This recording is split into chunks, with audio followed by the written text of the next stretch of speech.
Hello students, welcome to all of you once again on my YouTube channel Maths Tech। आज के इस video में हम जो पहले क्वेश्चन कर चुके हैं एसिम्पटोट्स का, जिस इससे पहले वाले वीडियो में हमने किया था काम कुछ, जिसमें मैंने आपको इंट्रोडक्शन और कुछ एक क्वेश्चन करवाया था। तो उसी बेस को और उसी क्वेश्चंस के आगे के क्वेश्चन हम करते हैं आज इस वीडियो में। तो आज के दो क्वेश्चन जो बोर्ड पर आपके सामने, फाइंड एसिम्पटोट्स ऑफ द कर्व। इन दोनों कर्व्स के लिए हमें एसिम्पटोट्स फाइंड आउट करनी है। तो फर्स्ट क्वेश्चन है x square minus y square multiplication x plus 2y plus 5x square plus y square plus x plus y equals to 0। तो सबसे पहले हम करते हैं इस फर्स्ट पार्ट को, कि फर्स्ट पार्ट के लिए हमें एसिम्पटोट्स फाइंड आउट करनी है। कोई कर्व की इक्वेशन हमें गिवन है, तो इसमें इस फर्स्ट पार्ट में हम एसिम्पटोट्स कैसे फाइंड आउट करेंगे।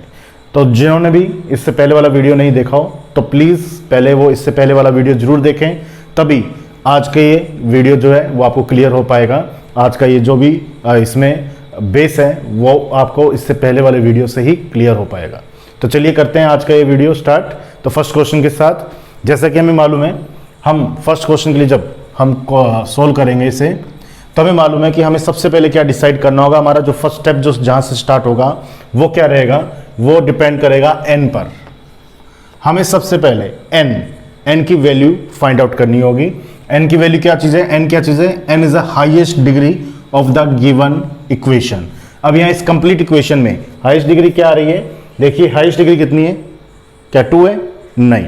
तो हम क्या करते हैं, हम पहले मल्टीप्लाई कर रहे थे, कुछ स्टूडेंट्स को लगेगा 2 है, लेकिन हम क्या करते हैं ये दोनों मल्टीप्लिकेशन में, तो हम सबसे पहले इस एन से भी पहले हम पहले मल्टीप्लाई करते हैं। देखिए क्या आएगा, x cube plus 2x square y minus x y square plus 2y cube, ये तो दोनों को मल्टीप्लाई किया तो ये टर्म्स आ गई, plus 5x square plus 5y square plus x plus y is equals to 0। तो ये वो इक्वेशन है जहां से हम n को अब डिसाइड करेंगे, क्योंकि अब हमें क्लियरली पता चल रहा है कि हाईएस्ट डिग्री कितनी है, हाईएस्ट डिग्री है 3। यहाँ कंफ्यूजन था 2 है क्या है, वैसे तो मल्टीप्लाई करने के बाद हमें वैसे भी पता चल जाता। तो मल्टीप्लाई करने के बाद ये इक्वेशन हमारे पास आ गई, जिसमें हाईएस्ट डिग्री अब हमें शो हो रही है 3। तब हम लेके चलेंगे here n is equals to 3 और ब्रैकेट में लिख देंगे हम highest degree. Clear student. Now what, क्या हमें करना है, now we have to find phi n m, phi n minus 1, phi n minus 2 as so on. हमें क्या करना है, हमें फंक्शन जो हाईएस्ट डिग्री है उसके फंक्शन से स्टार्ट होकर के लोएस्ट डिग्री तक चलना है, और वो फंक्शन जितने भी हैं वो हमें शो करने। तो सबसे पहले फाई एन एम, तो फाई एन एम का मतलब function of n degree, n degree का फंक्शन हमें शो करना है। लेकिन एन हमें मालूम है, we know that what is n, n is 3, so phi 3m। तो फाई 3m, फाई 3 का मतलब जितनी भी 3 डिग्री की वैल्यूज है इस इक्वेशन में, जो भी टर्म्स 3 डिग्री की है वो इसके इक्वल में हम शो करेंगे। तो हम कर देते हैं इसके इक्वल में शो। देखिए 3 डिग्री की टर्म्स कौन कौन सी है, first x cube, second 2x square y, ये भी 3 डिग्री है, x cube 2 and 1 3, 1 and 2 3 and 3। तो यहां से लेकर के यहां तक की कंप्लीट ये 4 टर्म्स जो हैं वो हमारी 3 डिग्री की टर्म्स हैं। तो इन सभी को इसके इक्वल में शो करेंगे, लेकिन कैसे, बाय पुटिंग, अगेन ये आपको ध्यान रखना है, ये मेथड हमारा by putting x equals to 1 and y is equals to m। तो हम वैल्यू पुट कर देते हैं 1 plus 2m minus m square plus 2m cube. Clear student. अब नेक्स्ट हमें क्या चाहिए, फाई n माइनस 1। तो फाई n माइनस 1 का मतलब क्या होगा, तो अगर ये 3 है, एक कम कर देंगे तो 2, then phi 2m। 2 degree terms कौन कौन सी हैं, ये दोनों वैल्यूज 2 डिग्री की हैं, क्लियरली हमें शो हो रहा है, x की डिग्री भी 2 है और y की डिग्री भी 2 है। तो हम लिख सकते हैं 5 प्लस 5m स्क्वायर, क्योंकि ये जो कंडीशन है ये सभी के लिए अप्लाई होगी, 1 by 1 सभी फंक्शन के लिए अप्लाई होगी।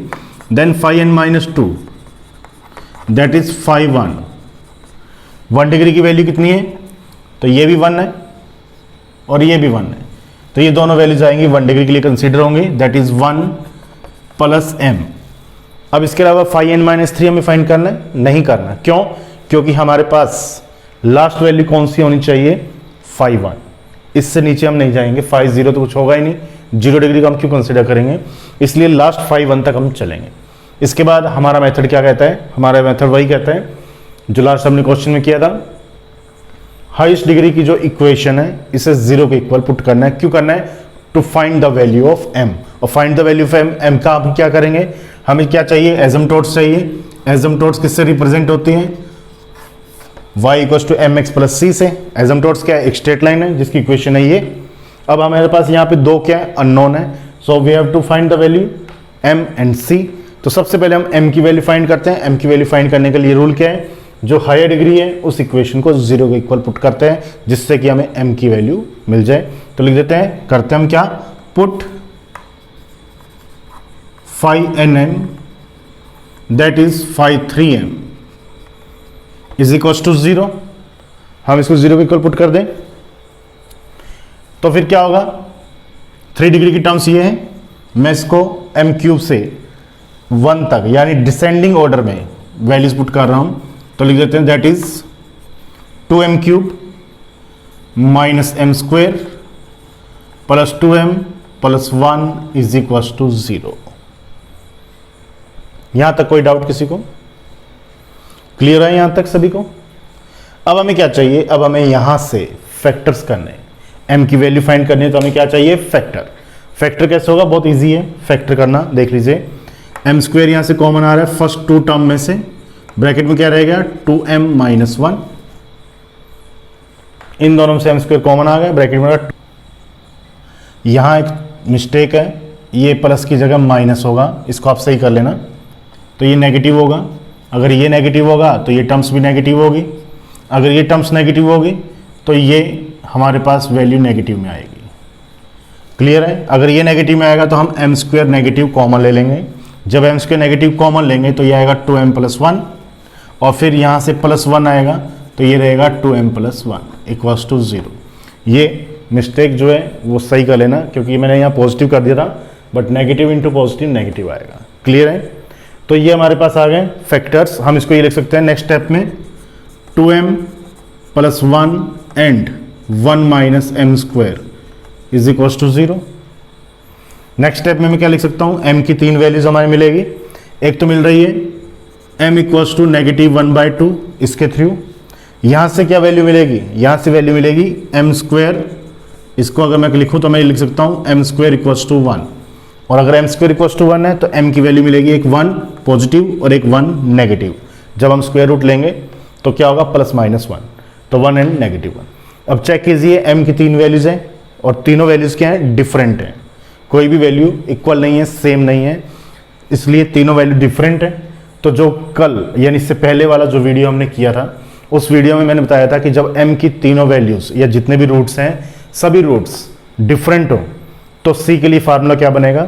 वही फार्मूला, यानी केस 1 में जो मैंने c का फार्मूला आपको शो किया था, वही फार्मूला 1 बाय 1 इन तीनों के लिए हमें अप्लाई करना है टू फाइंड एसिम्पटोट्स। ठीक है? तो c हम यहाँ लिख देते हैं, we know that the value we know that how to value find how we can find the value of c. So with the help of the formula of c we can show that। तो c की value, तीनों values जब m की different हो तो c हमारे पास क्या formula बनेगा? तो हम यहाँ हेडिंग डालते हैं टू फाइंड c। और c को फाइंड करने के लिए जब सभी वैल्यूज सभी रूट्स ऑफ m क्या हो? डिफरेंट हो, then we know that c equals to c can be found by 5n-1n and 5-nm। ये फार्मूला होगा। अगर m के सभी रूट्स डिफरेंट हैं तो c जो फाइंड किया जाएगा वो इस फार्मूले के थ्रू किया जाएगा, -5n-1m अपॉन 5-nm। अब यहाँ वैल्यूज हम रिप्लेस कर देते हैं।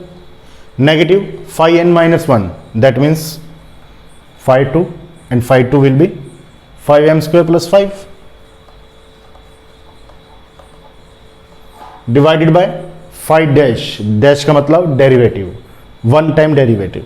तो हम इसका डिफरेंशिएशन कर लें। किसका डिफरेंशिएशन के लिए बोल रहे हैं? n। तो फाइव एन का एक बार डेरिवेटिव जब हम फाइंड करेंगे तो क्या आएगा, देखिए 1 कांस्टेंट 0, 2m का 2, माइनस एम स्क्वायर का तो माइनस का 2m, n माइनस का 6m स्क्वायर। क्लियर है स्टूडेंट। अब हमें क्या करना है, इसे हम ले लेता हूं मैं इक्वेशन नंबर 1। अब हमें 1 बाय 1 सभी केस कंसीडर करने हैं। कौन से केस, ये m की वैल्यूज के केस। हम 1 बाय 1 क्या करेंगे, केस 1 हम फाइंड करेंगे when m equals to -1/2, case second when m equals to 1 and case third when m equals to -1।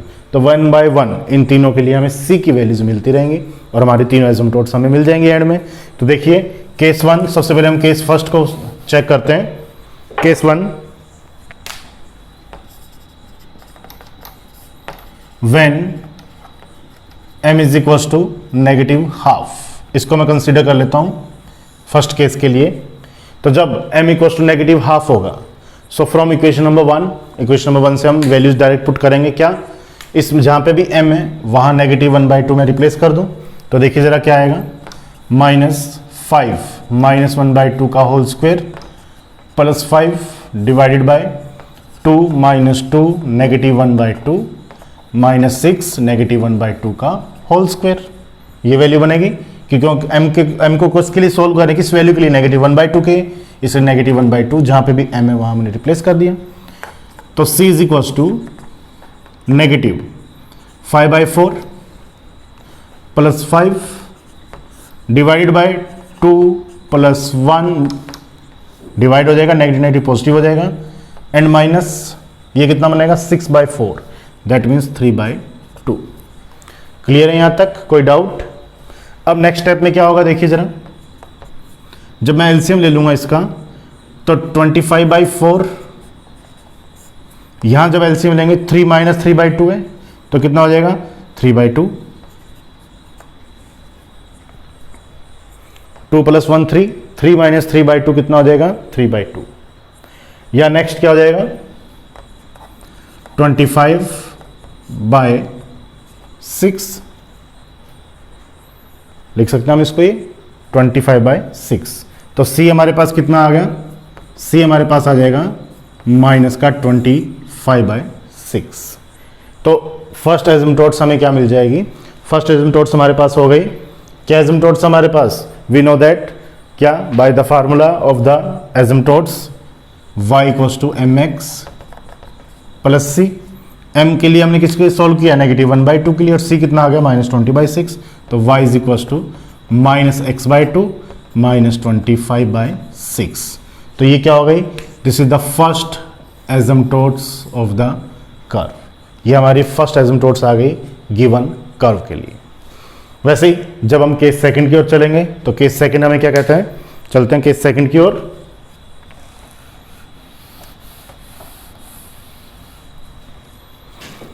So case second, when m is equals to 1, इस 1 की बात कर लेते हैं। अब जब ये 1 पुट करेंगे तो कहां करेंगे, इस इक्वेशन में करेंगे फिर से, क्योंकि केस तो हर बार यही अप्लाई होगा डिफरेंट वैल्यूज के लिए। So c is equals to 1 put करना हमें, तो -5 + 5 डिवाइडेड बाय 2 -2 -6, जहां पे भी m है वहां 1 कर दिया, तो 1 का मतलब मल्टीप्लिकेशन में वो वैल्यूज जो भी है सेम आ जाएगी। तो ये कितना हो गया -10 अपॉन में -6, या फिर c is equals to negative cancel हो गए 5/3। तो c आ गया, किसके लिए आया, किस वैल्यू के लिए, m = 1 के लिए। So the second asymptotes of the curve y = mx + c, m is 1 + c 5/3। This is the second asymptotes of the curve. Clear student. Now the last asymptotes, तो लास्ट एसिम्पटोट्स के लिए केस थर्ड -1 हमारे पास है। So the last asymptotes of the curve, तो case number 3 for m = -1। तो case number 3 हमारे पास आ जाएगा when m is equals to -1, और जब m equals to -1 है तो अगेन फ्रॉम इक्वेशन नंबर 1, जब इक्वेशन नंबर 1 में हम -1 रिप्लेस करेंगे तो c हमारे पास रहेगा 5 -1 का स्क्वायर प्लस 5 2 माइनस 2 -1 -6 -1 का स्क्वायर, या फिर -10, नेगेटिव का स्क्वायर पॉजिटिव हो जाएगा, 10 अपॉन में 2 + 2 4 एंड -6 तो -2, नेगेटिव से नेगेटिव कैंसिल तो c = 5. So the last asymptotes of the curve will be y = -x + 5. This is the last asymptotes. y = -x क्यों? क्योंकि y = mx + c होता है और m हमारे पास क्या था, -1 था. So this is the last asymptotes. Equation 1, अगर 1 वहाँ है तो 2, 3 and 4. By the equation number 2, 3 and 4, we get the required result of the given curve, या फिर we get the required asymptotes of the curve. मैंने पहले भी बताया था, इस चीज़ का हमेशा ध्यान रखना, जो n हम डिसाइड करेंगे, यानी जितनी हाईएस्ट डिग्री क्वेश्चन की होगी उतनी ही एजम्प्टोट्स हमें मिलेंगी, उतनी ही एजम्प्टोट्स आपको शो करनी है. अगर आपने कम एजम्प्टोट्स फाइंड की तो कुछ ना कुछ उसके मार्क्स आपके ज़रूर जो है वो डिडक्ट हो जाएंगे. तो कोशिश कीजिए जितनी एजम्प्टोट्स है उतनी, जितनी हाईएस्ट डिग्री है क्वेश्चन में उतनी एजम्प्टोट्स आप फाइंड करें. ठीक है, तो ये तो था फर्स्ट पार्ट. सेकंड क्वेश्चन देखिए जरा और चेक कीजिए कि सेकंड क्वेश्चन में हमें n क्या मिलेगा. क्लियरली शो हो रहा है सेकंड क्वेश्चन के लिए जो n हमारे पास रहेगा वो रहेगा 4, क्योंकि हाईएस्ट डिग्री कितनी है सेकंड क्वेश्चन की, 4 है. तो लिख देते हैं, हमारा फर्स्ट स्टेप यहीं से स्टार्ट होता है सेकंड के लिए. n = 4, highest degree of the given curve. So phi nm, that is phi 4m. अब 4 डिग्री कौन कौन सी है चेक कर लो आप. 4, 3 and 1 4, 3 and 1 4 and 4. तो ये फर्स्ट 4 टर्म्स 4 फंक्शन के लिए, 4 डिग्री के फंक्शन के लिए कंसीडर हो गई. लेकिन वही पुट हमें क्या करना है, x = 1, y = m, that is 1 - 2m³ + 2m and -1, यह आएगा m4. y को m से और x को 1 से, तो m की power 4 - 2m³ + 2m -1. Clear student. Next चलते हैं phi n - 1m के लिए, दैट इज phi 3m के लिए. तो 3 डिग्री की टर्म्स देखिए कहां से कहां तक है. ये लास्ट नेक्स्ट 4 टर्म्स है वो 3 डिग्री है, चेक कर लीजिए. 3, 2 and 1 3, 1 and 2 3 and 3. तो ये भी इसी 3 डिग्री के सामने हम शो करेंगे. तो क्या शो करेंगे, -3 + 3m + 3m² - 3m³. नेक्स्ट चलते हैं हम phi n - 2 की ओर, that is phi 2m. n - 2, 4 - 2 2. 2 degree की टर्म्स कौन कौन सी है, ये दोनों, -2 + 2m². क्यों, क्योंकि x को 1 और y को m से हमें रिप्लेस करना है. और अब कहाँ चलेंगे हम, क्योंकि अभी भी हमारे पास phi 1 नहीं आया, तो n - 3 इस क्वेश्चन में और कंसीडर होगा, एक टर्म और. तो phi n - 3, what ever phi 1 0 है, लेकिन हमें शो जरूर करना है. 1 डिग्री की टर्म्स यहाँ पे कुछ भी नहीं है, क्योंकि 1 कांस्टेंट की डिग्री तो 0 होती है, लेकिन 1 डिग्री की कोई भी टर्म्स नहीं है तो 0. वट एवर मैंने बताया आपको कि हो सकता phi 1 0 आ गया, लेकिन हमें चलना कहाँ तक है, phi 1 तक है. चाहे वो 0 हो या नहीं हो, हमें कोई मतलब नहीं है, लेकिन हमें आपको वैल्यूज जो है शो करनी है. हो गया यहाँ तक. अब हमें क्या करना है, अब हमें फाइंड करनी है वैल्यू m, और m की वैल्यू फाइंड करने के लिए वही मेथड हमारे पास फिर से, क्या, to find the value of m, to find the roots of m, put phi nm, that is phi 4m is equals to 0. Clear है. तो phi 4m यानी 4 डिग्री की जो वैल्यूज है, हाईएस्ट डिग्री की जो वैल्यू है, इसको 0 के इक्वल हम पुट कर देते हैं. तो कर देते हैं 0 के इक्वल. तो 0 के इक्वल जब हम पुट करेंगे तो देखिए क्या वैल्यूज आएंगी, m4 - 2m³ + 2m -1 is equal to 0. ये वैल्यू आएगी जिसको हमने 0 के इक्वल पुट किया. अब हमें चाहिए इसके फैक्टर्स. तो स्टूडेंट बताइए फैक्टर्स कैसे होंगे, क्या किया जाए. m की डिग्री मोर देन 2 और 3 4 है, तो 4 डिग्री की टर्म्स हैं, इसके हमें फैक्टर्स करने हैं। क्या किया जाए, आपने 11th में 12th में छोटी क्लासेस में पढ़े होंगे फैक्टर्स करने के लिए हम क्या करते थे। देखिए सबसे पहले जो हम करते हैं, जो आपने भी किया है पहले और जो मैं अब बता रहा हूँ, जो चीज़ सेम है वो ये है कि हम यहाँ m को किसी एक इंटीजर से रिप्लेस करते हैं और ऐसे इंटीजर से रिप्लेस करते हैं, एक ऐसी वैल्यू से रिप्लेस करते हैं जिससे कि पूरी इक्वेशन जीरो हो जाए। और मोस्ट प्रोबेबली 99% वो नंबर कौन सा होता है, वो नंबर -3 से +3 के बीच में कोई भी नंबर हो सकता है, जीरो को छोड़ के, जिस पे ये कंप्लीट वैल्यू जीरो होती है। अब एक बार चेक करो, हमें वैसे ही पता चल रहा है 2n1 3 -2n-1 3, नेगेटिव का 3 प्लस का 3 माइनस का 3 अगर आ जाता तो जीरो हो जाएगा। तो कब आएगा, जब m को 1 से रिप्लेस करेंगे। सिंपल सी बात है, जब मैं m को 1 से रिप्लेस कर दूंगा तो क्या ये सारी वैल्यू जीरो हो जाएगी। इसका मतलब m = 1 इस इक्वेशन को सेटिस्फाई कर रहा है, और अगर इस इक्वेशन को m = 1 सेटिस्फाई कर रहा है तो m = 1 इसका एक फैक्टर जरूर होगा। क्लियर है। अब इसके बाद आपने जो किया है और मैं जो करवाऊंगा, जो डिफरेंस है वो देखिएगा। आपने इसके फैक्टर किए होंगे, आपको ये पता चल गया कि m-1 इसका एक फैक्टर होगा। आपने क्या किया है, छोटी क्लास में इसको डिवाइड किया है कुछ इस तरह से।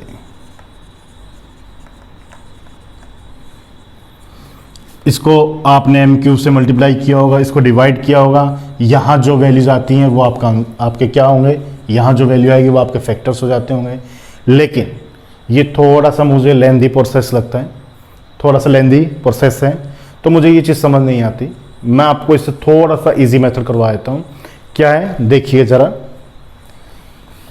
इसको मैं हटा दूँ यहाँ से। ये तो हमें मालूम है m-1 कहाँ से आया, क्योंकि m = 1 पुट करने पे ये इक्वेशन जीरो हो रही है, तो m-1 इसका एक फैक्टर होगा। अगर m = 2 पुट करने पे जीरो होगी इक्वेशन तो m-2 इसका फैक्टर होगा। अगर m = -2 पुट करने पे इक्वेशन जीरो होगी तो m+2 इसका एक फैक्टर होगा। क्लियर है, ऑपोजिट साइड में एक फैक्टर होगा। अब मैं इसको कितनी बार लिखूं, मैं इसको उतनी बार लिखूंगा जितनी हमारे पास हाईएस्ट डिग्री होगी। कितनी हाईएस्ट डिग्री है हमारे पास, 4, तो मैं इसको 4 टाइम लिख देता हूं। लिख दिया मैंने।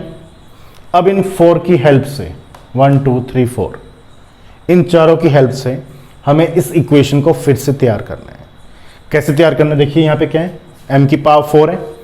मैं इसको किससे मल्टीप्लाई करूं कि m की पावर 4 आ जाए। नेचुरल सी बात है, आपका आंसर होगा m³ से, तो m³ से मल्टीप्लाई कर लेता हूं। तो क्या आया, देखो m की पावर 4, लेकिन m³ का -1 से भी तो होगा, वो कितना दे रहा है, -m³। अब क्वेश्चन में देखो, क्वेश्चन में रिक्वायर्ड है हमें -2m³ की, जबकि हमारे पास आया है 1। तो अभी कितना कम है, -1m³ यहाँ कम है, तो -m³ इसके साथ एक और आ जाए, जिससे कि ये दोनों ऐड होकर के -2 बन जाए। तो मुझे उसे यहाँ किससे मल्टीप्लाई करना होगा, तो सिंपल -m² से मल्टीप्लाई करना होगा, तभी तो -m³ आएगा। ये तो हो गया, बन गया माइनस और माइनस का -2m³। m4 पहले ही आ चुका, लेकिन ये -m² इससे भी मल्टीप्लाई होगा, लाजमी होगा। इसको तो हम मना कर ही नहीं सकते, हम डिनाई नहीं कर सकते, इसको तो करना ही पड़ेगा।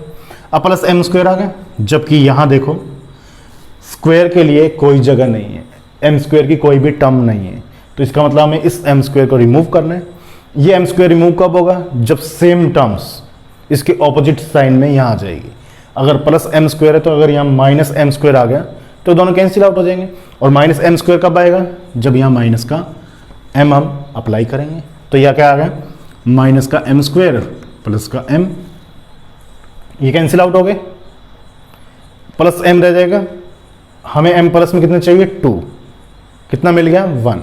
रिक्वायरमेंट कितनी है, 1 की है, तो मैं इसको किससे मल्टीप्लाई करूं, 1 से, तो +m और -1। तो देख लीजिए ये पूरी इक्वेशन आ गई फिर से, m4 -m³ माइनस का 2m³, ये कैंसिल आउट हो गया, m² तो m² तो है ही नहीं, प्लस m प्लस का 2m -1। इसका मतलब हमारा जो फैक्टर हुआ वो हुआ ये m-1 m³ -m² -m+1 = 0। यहाँ से तो आप फाइंड कर लोगे m इक्वल्स टू 1। इसको फिर से हमें फैक्टराइज करने होंगे सॉल्व करने के लिए, और ये अब सिंपल हो जाएगा। देखिए कैसे, m minus one as it is, इसमें से m स्क्वेयर कॉमन ले लें फर्स्ट टर्म में से, कितना बचा m माइनस वन, इसमें से माइनस वन कॉमन ले लेते हैं, m minus one is equals to 0। Next कितना आ गया m माइनस वन, ये भी m माइनस वन, ये m माइनस वन ये वाला है, ये m माइनस वन ये, और बाकी कितना रह गया m square minus one is equals to 0। तो m की वैल्यूज देखिए क्या आ गई, एक तो आ गई यहाँ से 1, यहाँ से भी एक वैल्यू 1 आएगी, और यहाँ से m के फैक्टर कितने आएंगे प्लस माइनस 1, यानी एक प्लस 1 और एक नेगेटिव 1। तो अब देखिए m के जो 4 रूट्स आए हैं, 4 रूट्स, उसमें से 3 रूट्स इक्वल है और एक डिफरेंट। तो 3 रूट्स जब इक्वल होंगे तो केस 3 के अकॉर्डिंग, जिससे पहले वीडियो किया था उसमें मैंने केस 3 करवाया था, उसमें जो c फाइंड किया था उसमें यही था कि अगर m के 3 रूट्स इक्वल होंगे तो c कैसे फाइंड होगा, तो वो केस अप्लाई होगा केस नंबर 3, और डिफरेंट के लिए केस नंबर 1। तो सबसे पहले हम डिफरेंट वाले के लिए केस नंबर 1 अप्लाई कर लेते हैं। तो केस 1 के अकॉर्डिंग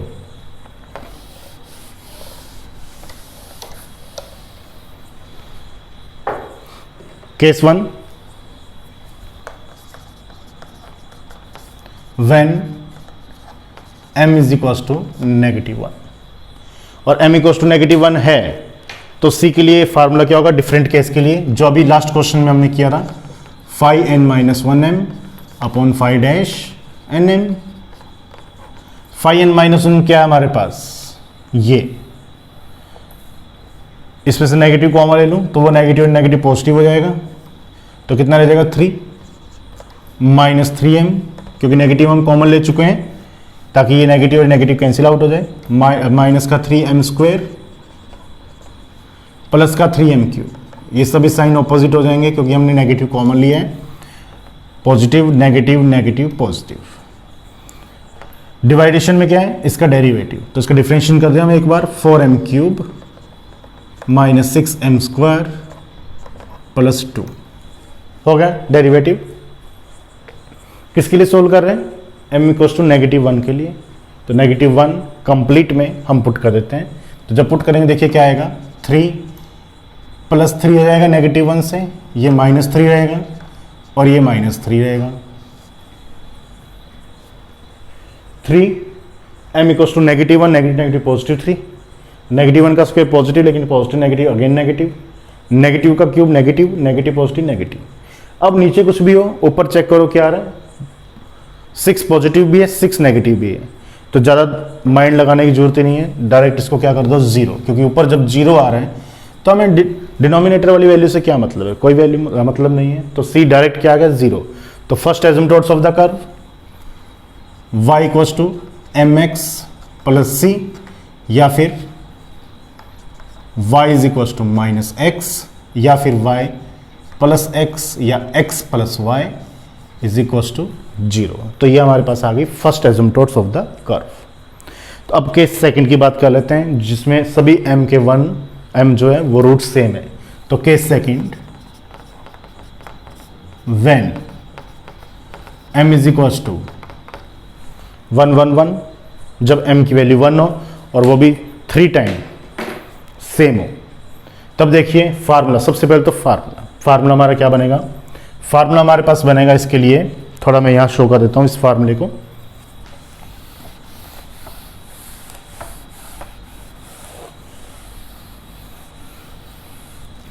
तो फार्मूला हमारे पास बनेगा जब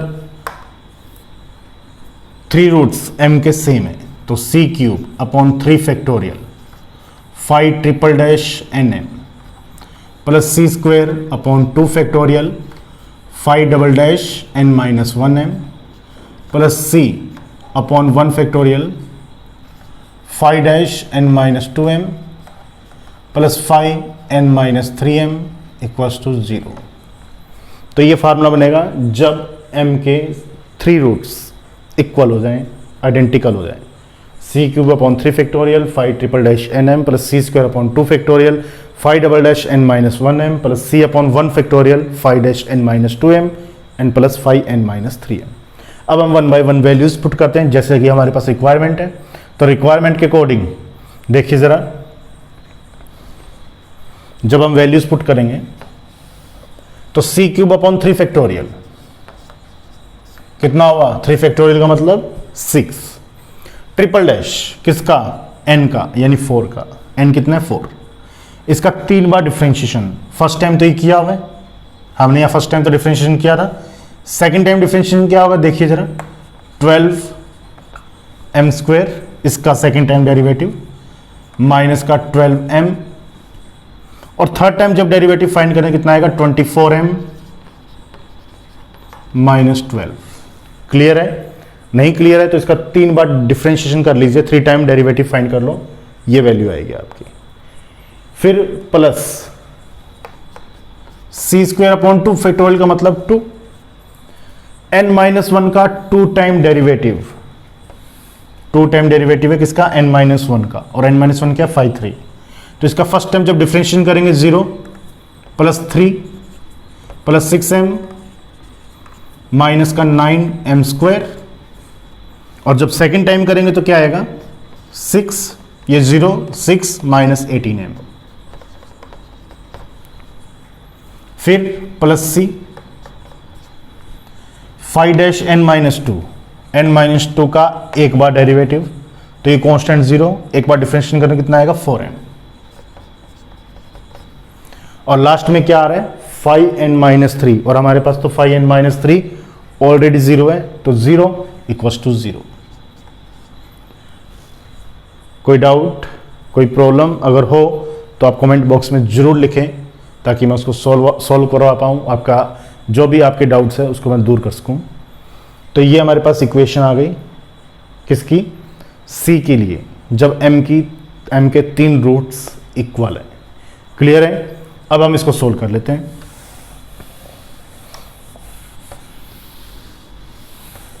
तो देखिए जरा नेक्स्ट स्टेप में क्या लिखूंगा मैं, यहाँ पे इसमें से 6 कॉमन आ रहा है, वो 6 से कैंसिल आउट हो जाएगा, तो कितना बचेगा 4m-2,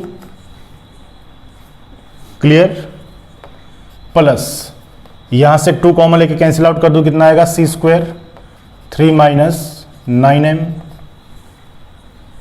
plus 4cm equals to 0, यह आएगा स्टेप। या फिर नेक्स्ट स्टेप में हम लिख सकते हैं 4mc³ minus 2c³ plus 3c² minus 9c²m plus 4cm is equals to 0। Clear है, या स्टेप की जरूरत ही नहीं है, हमें इसको छोड़ो, हमें तो c की वैल्यूज फाइंड आउट करनी है। तो इसको हम ये लिख सकते हैं नेक्स्ट स्टेप में, एक ये लिख सकते हैं 2c³ 2m-1 plus 3c² 1 minus 3m plus 4cm equals to 0। जो भी कॉमन था इसमें से 2 कॉमन था, इसमें से 3 कॉमन था, हमने ले लिया। अब इसमें से इन सभी में से c कॉमन आ रहा है, उसको हम कॉमन ले लेते हैं, क्या रहेगा 2c² 2m-1 plus 3c 1 minus 3m plus 4m equals to 0। अब यहां से एक c की वैल्यू तो आएगी 0, एक वैल्यू तो आएगी c की 0, और एक वैल्यू यानी ये कंप्लीट ब्रैकेट आ जाएगा 0 के इक्वल। क्लियर है, तो यहां से c के नेक्स्ट जो 2 वैल्यूज आएंगी वो क्या होंगी, तो उसके लिए हम क्या करते हैं, देखो हम किसके लिए सोल्व कर रहे हैं इसको, m इक्वल्स टू 1 के लिए, तो हम यहाँ पे जहाँ भी m है वहाँ 1 पुट कर देते हैं। तो जब 1 पुट करेंगे m को, तो देखो क्या आएगा c 2c², m की जगह 1 पुट किया तो 2 माइनस 1 1 ही रहा, प्लस 3c, m की जगह 1 पुट किया तो कितना है 1 माइनस 2 1 माइनस 3 कितना हुआ -2 -2 इंटू 3 माइनस का 6c प्लस 4m यानी 4 इज इक्वल्स टू 0। अब आइदर c इक्वल्स टू 0 और 2c² minus 6c plus 4 equals to 0। इसको सोल्व कर लो, c के लिए 2 वैल्यूज हमारे पास मिल जाएगी, c की क्वाड्रेटिक इक्वेशन हमारे पास आ गई। तो हम इसको जब सोल्व करेंगे तो क्या लिख सकते हैं, हम इसको लिख सकते हैं -2 -4, इसको फ्रैक्शनाइज कर सकते हैं हम, c इक्वल्स टू 0 और 2c² माइनस का 2c माइनस का 4c plus 4 equals to 0। 2c common ले लेते हैं, c -1 -4 कॉमन ले लेते हैं, c -1 equals to 0, 2c -4 c -1 और यहाँ से c इक्वल्स टू 0 तो चल ही रहा है। तो c के लिए 3 वैल्यूज आ गई, क्योंकि हम m की 3 वैल्यूज लेकर चले हैं तो c की वैल्यू भी 3 ही आएंगी हमारे पास। तो कितनी आ गई, c इक्वल्स टू 2, यहाँ से आएगा c इक्वल्स टू 1 और यहाँ से आएगा c इक्वल्स टू 0। तो 0 1 2 इसकी 3 वैल्यूज आ गई, किसके रिगार्डिंग, m इक्वल्स टू 1 1 1 के रिगार्डिंग। तो हमारी लगातार 3 एसिम्पटोट्स क्या हो जाएगी, हम यहाँ लिखेंगे व्हेन m इक्वल्स टू 1 तो c equals to 0, when m equals to 1 तो c equals to 1, when m equals to 1 तो c इक्वल्स टू 2। तो 1 बाय 1 ये 3 एसिम्पटोट्स हमें मिल गए। तो इसके रिगार्डिंग सेकंड एसिम्पटोट्स क्या होगी, y equals to mx plus c। ये थर्ड एसिम्पटोट्स कौन सी हो जाएगी, y equals to mx plus c। And fourth asymptotes हो जाएगी y equals to mx plus c। तो ये सभी एसिम्पटोट्स हो जाएंगी जो हमें चाहिए। This is the required result for the given curve.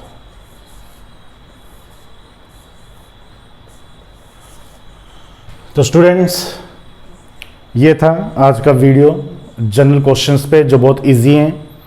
इसी टाइप के कुछ और क्वेश्चंस हम नेक्स्ट वीडियो में करेंगे। इससे जो भी डाउट्स आपको है तो आप नीचे कमेंट बॉक्स में लिख सकते हो, और इससे जो हायर लेवल का, थोड़ा सा और हायर लेवल के क्वेश्चन है वो हम नेक्स्ट वीडियो में करेंगे। कुछ इसी तरह के, हमें इतना तो करना ही होगा जो हमने किया है, कुछ और भी एक्स्ट्रा काम है जो हम करेंगे। ठीक है, तो बने रहिएगा इस YouTube चैनल के साथ। फिर से मिलेंगे एक नई और इम्पोर्टेंट वीडियो के साथ।